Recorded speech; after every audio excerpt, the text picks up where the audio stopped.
Hello and welcome to day 2. Welcome to the Soul Food and Grace channel.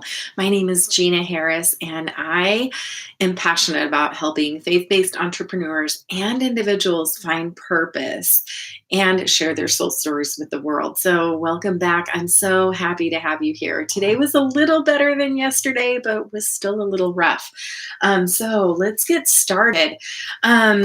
So first, if you're just now joining, you didn't see yesterday's video, I'll try to go up and put it up here somewhere after this is loaded. Since I'm live, I obviously can't do it right now.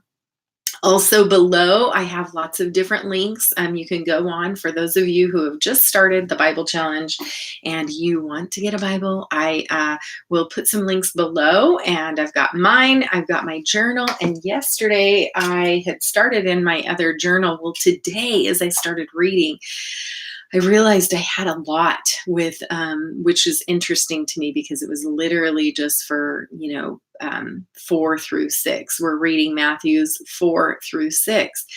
And I had so much that I literally changed it to one of these bigger notebooks because I had so many notes. So again, grab your coffee, your tea, whatever it is that you want. And again, look at me. I just woke up not that long ago. So you will have to forgive me in these videos, okay?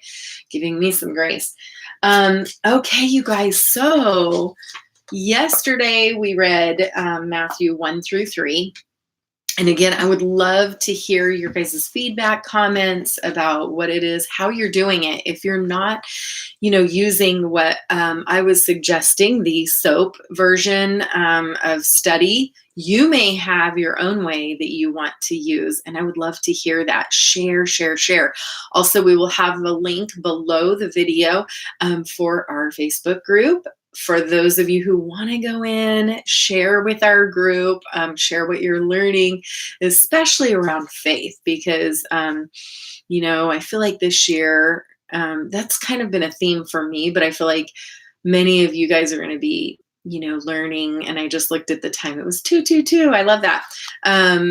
How to be more faithful in your life. And that is, not only just faithful to God, but faithful for your commitments and some of those things. So today is January 2nd. Again, we are in Matthew. We're reading the New Testament, and we are in day 2 and reading Matthew 4 through 6. And, I was going to, okay, so here's what I'm going to do today. I'll read kind of my highlights of what stood out to me. And again, if you remember yesterday's video, I was sharing, part of kind of the observation is, and the between the observation and the application, you want to write down, what stood out to you, because what stood out to me may be different than what stood out to you. Oftentimes it is. Sometimes we get to those areas in the Bible that are really pivotal and, that may strike many, many people. But,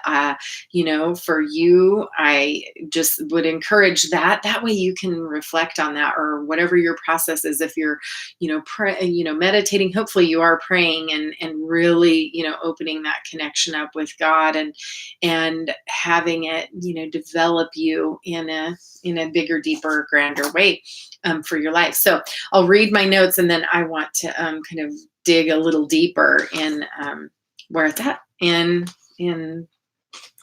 Matthew 4 through 6. Okay, so the first one that hit me, okay, you know what? I'm just going to turn there. That way I can kind of follow along too. Okay, so chapter 4, it begins to, share how Jesus was tested in the wilderness. And it's so interesting to me because I don't think that is, we all get tested all the time on so many different levels. And, whether it's in our day-to-day life, whether we're being tested by our kids or our boss, our faith, if we're going through a hard time, we can really be tested by, with our faith and, just holding on and trusting in God's plan. There's so much, but, they're talking about Jesus when he fasted for 40 days and 40 nights, and he was tested in the wilderness by Satan. But Jesus, I have this part highlighted. And actually, I didn't do it this time, but it's always stood out to me because he talks about not living on bread alone. So not living on, food alone. Jesus answered, "It is written, man shall not live on bread alone, but on every word that comes from the mouth of God." And, that's probably why in this last year and a half, I've, referred to a lot of things about it being soul food. And, the words are, food for our soul. And oftentimes it does help get us out of those, patches in our life. And even, helps us kind of stay on that path as well. But it can really nourish our soul. And so, as we move on, let's see. Jesus calls his first disciples and then heals the sick. And then it goes into chapter 5, which is the introduction to the Sermon on the Mount. And so he talks about blessed are those. I won't read it all, but blessed are the poor in spirit, for their kingdom of heaven. Blessed are those who mourn, they will be comforted. Blessed are the meek, for they will inherit the earth. And also this one part, because this part kind of repeated itself a little bit, but blessed are you when people insult you, persecute you, and falsely say all kinds of evil against you because of me. Rejoice and be glad, because your reward in heaven, you have great reward. But further on down, there is a section about loving your enemies. And that one's not always easy, right? Because when we, in our human flesh, when someone hurts us, it's not always easy to just, pray for them. And so I always, have to be reminded of that. Well, not always, but I would say, it can be challenging. So it talks about the laws. It talks about murder, adultery, divorce, oaths, eye for an eye, loving your enemies, giving to the needy, prayer, fasting, treasures in heaven, and not worrying, which is not always easy as humans when we go through hard times. But we have to remember that, we take that worry and we literally hand it over to God, because he understands our hearts. He knows what we're going through, but still give him an opportunity, to be that, to take the wheel in our life. And, just like I shared yesterday, for me, I was trying to steer the course and figure things out on my own. Sometimes we do it very unconsciously, right? Would you agree with that?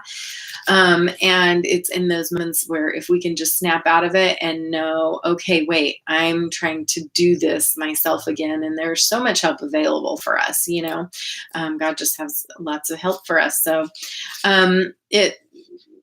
let's see, Matthew 5:13 through 16 is one of my favorites, about being salt and the light. You are the salt of the earth and you are the light of the world. I love, love, love that verse. And 5:43, love your enemies. I already kind of shared that. And also, the Lord's Prayer is here. So Matthew 6, 5 through 15.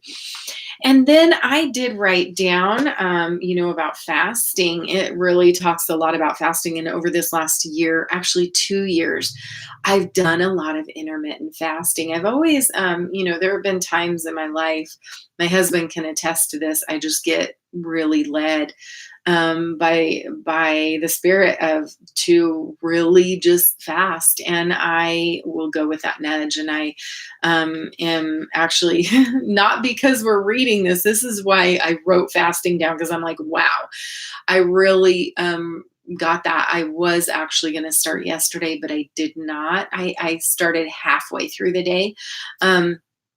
But it's interesting that, I was already kind of getting that nudge.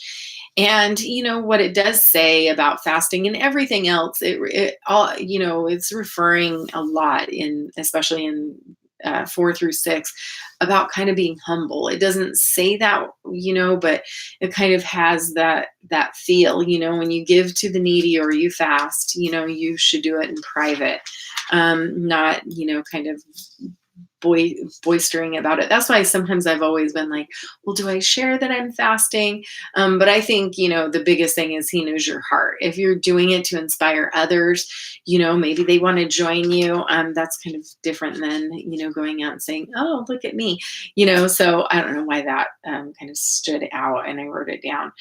And then, for me, I'm going to repeat it. And if I feel like others are maybe, here about, worrying, I just feel that there might be lots of people that are in that space of just like worrying. And I'm just really hugging you right now, giving you, a soul sister hug, and just really want to encourage you to take all of that and give it to God. In chapter, I think it was 6, he was talking about how not, maybe it was 5, I'm not sure, but, talking about how the birds don't worry about the food.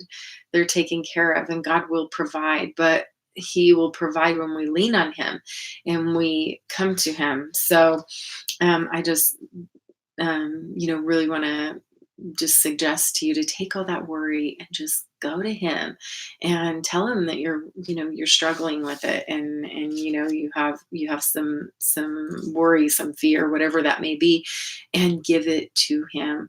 And the more that you lean in, the more that you're trusting in him, the easier it will get. Okay. And so this is the overview for the vibe. Remember yesterday I told you, like, it's a living word. So like wherever it is wherever you're at in your life, a lot of times it highlights what it is. And what stood out to me when I was kind of sitting with the Lord today and just like getting kind of a feel and an overview, I was getting humility, but a lot about keeping it simple. And I even shared yesterday, that was my whole theme in 2019, keeping things simple, getting to the basics, cutting out stuff that is less important so that I can focus more on what is important, right? And gosh, I'm looking at my green light. I hope that I didn't check the sound on yesterday's video. I need to do that because I want to make sure these are good quality for you guys. So, keeping it simple, that was kind of a theme. I was like, wow, and then this study here, it talks about fasting in the New Testament, but also, if we have too much stuff and how to tell if we have too much stuff. And, January, I remember when I was working at Costco, like January, we now go from everyone wanting everything and everyone buying everything. It's kind of crazy. Stuff, right? To simplification in January. Maybe people realize, oh my gosh, I've got to put the tree away. Now we've got all this extra stuff that really in the first place we didn't even really need. But then like in Costco, we would have all the storage, people are donating, getting rid of stuff. And on that note, you know what I got in the habit years ago? This is not even about any of this, but just feel led to share. Is like, even with my son, if we're getting new, we go in and clear out some stuff even before it comes in the house. That's actually helped a lot. So it's like, okay, if you're getting one toy, you're going to clear out one toy. But of course, at Christmas, they, will do it right before, but he's not knowing how much he's going to get. But generally speaking, if you're getting new pans, look at your pans and see what you can, get rid of. Because I do know that when we have a lot of clutter, in our life, in our car, in our emails. I was talking to a friend yesterday, in our emails, on our desktop. I know sometimes because I'm a busy entrepreneur and mom, and I'll do things and, I've got client stuff that I'm working on, and it'd be like really quickly, but I look at my desktop and I'm like, oh my gosh, it's a mess.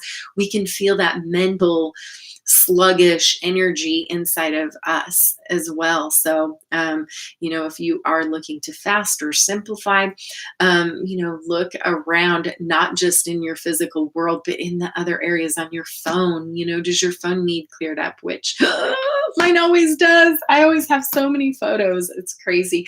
Us moms usually do. Anyways, we are going on 15 minutes. I want to wrap it up. So comment below, share with where it is that you're at. I would love to hear. I would love to hear how God is, working in your life. And again, I'll put all the links if you want to join our Facebook group. And if you are, you've been searching for, gosh, this is 2020. I would really love to, find what God has on my life and the purpose that He has on my life. I have my course, the link below. Go check it out. See if it's calling to you. My husband, myself, and my son put together a little video on the page. Go check it out, and I'd love to join you. Walk with you on that. There's so much that I'm giving in that course. So, anyways, the links below. Go check it out. Also, you can download my free book that I wrote a couple of years ago, Who Were You Before the World Told You Who to Be? And that really will, give you a good navigation as well. So lots of goodies in there for you guys. Love you so much. Have a blessed day, and, best of wishes for you on this journey. I'm just saying congratulations. Stick with it, okay? Even if you feel like you got behind or you missed a day, just pick up where you left off. This on YouTube, you can pick up where you leave off, and just keep going, because that's the most important thing. Just keep going. Okay.